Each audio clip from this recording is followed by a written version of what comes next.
K-Rock, Mid-Atlantic Rock Review's Marmy Rock Show. We are here with Wildstreet out of New York. We've got the whole band. We didn't think we were going to get this, so I thought I'd say one of you. Guys, welcome.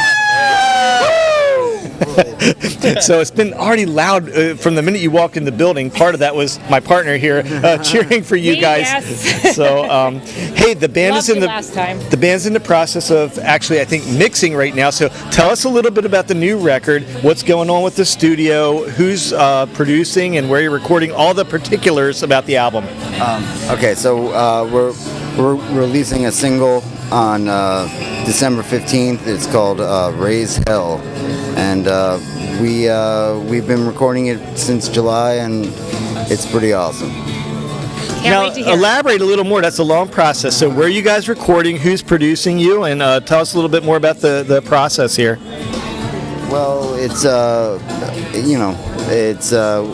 was recorded in Brooklyn at a bunch of different studios with the band and my friend Kyle Kelso producing, and he's mixing the album, the single, and yeah. He did the second record. And he worked on both records, but yeah. So, are we at the point now where we have a name for the record that you're allowed to tell me? And have you talked about what's going to be the first single, and what's that process like as a band trying to figure out what are we going to release first? Well, this is a single before we release the album. So talk about that, because I know you got the songs written already. Like, how intense is the process of trying to figure out which one are we going to pick, and talk about the decision to pick which song was going to come out first? Jimmy chooses every time. You want to elaborate? I mean, it just seemed like Raise Hell was an obviously appropriate choice, because I feel like that was the most finished demo you guys had, right? Or yeah, it's the songs that the band remembers. It's the songs that we choose. yeah, I feel like it's a good follow-up for what was the last single, actually. Easy Does It was the last single. So yeah. Raise Hell was the obvious choice to be the yeah, I'd say Raise Hell's the best. And it has a cool different sound too. Yeah. Compared to really I think exciting. The first record, and even I think the second record too. I think it has a different sounds vibe. A little jazzy, a little swing. It's got a very like Beethoven-y, G Lydian scale. Well, we were thinking the other day that we needed to release something that showcased our musicianship. No, it's real dirty rock and roll. It's a little heavier, yeah. Yeah. New York sleazy rock and roll.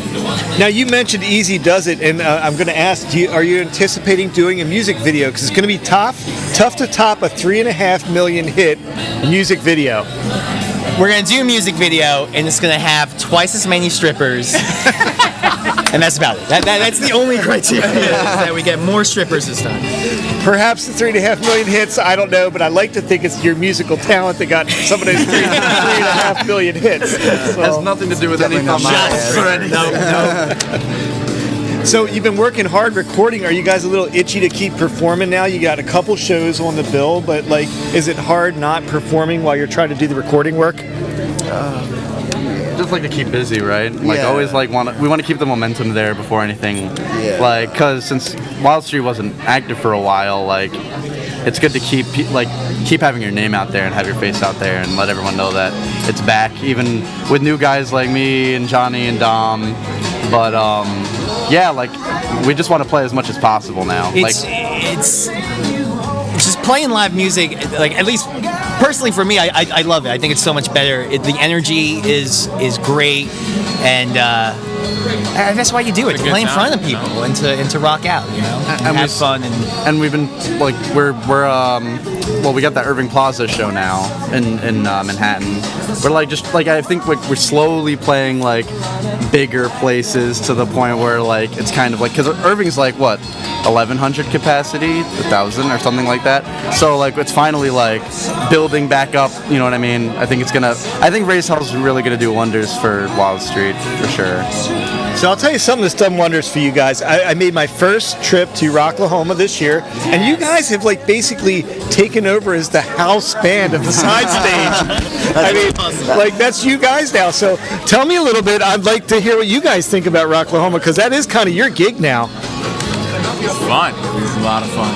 It was a great time. Rocklahoma was a lot of fun, and there's a lot of great people in Oklahoma and a lot of great rock fans who come out, and There's nothing else like it. there's nothing else like it. It's awesome. Yeah, we feel like at home when we play Rocklahoma. It was the first time me, Locke, and Dom played it, and the second we got there and got off the van, we saw a guy, a shirtless guy with a beer belly. He was a bald dude, and he had a belt. It was like a utility belt, but in his utility belt, it was just beer. It was like Bud Light and like a bottle of Fireball, and I was like, guys, we're home. And I was like, this is great. It was fun. It's also great seeing bands that you like listen to your entire life. Right. Like, we're just gonna go up and see like Def Leppard front stage. Like, no big deal. Yeah, like, just shit like that's really It was awesome.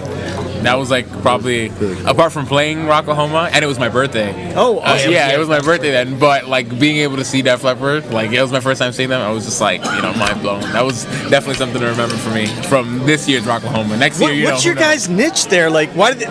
Obviously, people must love you in Oklahoma. They keep bringing you back there. I think it's year 6 or 7 coming up. Yeah, we've done 6 times. Okay. It's because we rock. We agree. Plain and simple. So, hey, man, the band turned 10 years old last year, and I want to ask. You call me old? No, man, but I do. You guys posted a video that told me that it was the video on your page of you like shredding 10 years ago or something. That's up there on the Facebook page. But so I'd be curious, what was that magical moment in the past 10 years? If you think back, wow, this was the spot that was the sweetest spot ever for this band. What was it? I think that's every show. Yeah, kind of. Really? Yeah. Kind of. Yeah, it's like it's something new and something fun every time. And, you can't compare show to show, It's just like Wildstreet is an experience. It's like, it's a one night only experience.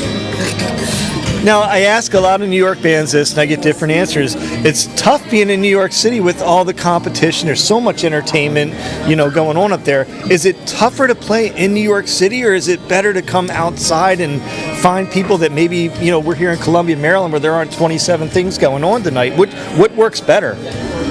They're just different. It's not worse or better. It's just kind of a different New environment. York's different crowd. Yeah. You have to do a really good job like to entertain anyone in New York. Everyone's very Everyone jaded, is like, very, I can go to Madison Square Garden and see my favorite band. There's literally 1,000 things going on every night, so people have options. So you want to, make sure they want to come see you. Yeah. The cool thing about I feel like playing out of town is it's more exciting, I think, for the people because in New York there's a bunch of great bands, there's a bunch of things you could do, but and it's cool, it's just a Friday, Wildstreet's playing, whatever, maybe we'll see them next month or whatever. People are like that, but like when you come out of the state, people are like, oh shit, you guys see Wildstreet's coming, you know what I mean? And it becomes more of an event. The circus is in town, we gotta go, guys. So I think that's really cool. So I'm almost afraid to ask this question to you guys. So I'm gonna ask this from a musical perspective. I see the different T-shirts you guys are wearing, and what I thought of is you're a band that has kind of a little bit of a throwback sound to you. I mean, there's no denying that. So I want to know, like, who were the rock and roll star posters you had in your room when you were, a teenager? And I'll just go around the table, like, and if you didn't have them, who were the magazines you wanted to buy that like was your rock and roll icon? Let me just go around the table. I used to cut up like Hipperator magazine and Circus magazine and put the pictures on my wall, and it would be like Def Leppard and Aerosmith and Guns N' Roses and a lot of Motley Crue, and and I like every time I went to the drugstore I bought Hipperator. Well, growing up, I was really into like death metal and like black metal and like really heavy music. So a lot of that, and then like during like when like I became like a teenager, I got really into like very specific like Japanese rock, which was like my phase for a while, kind of like emo-y music.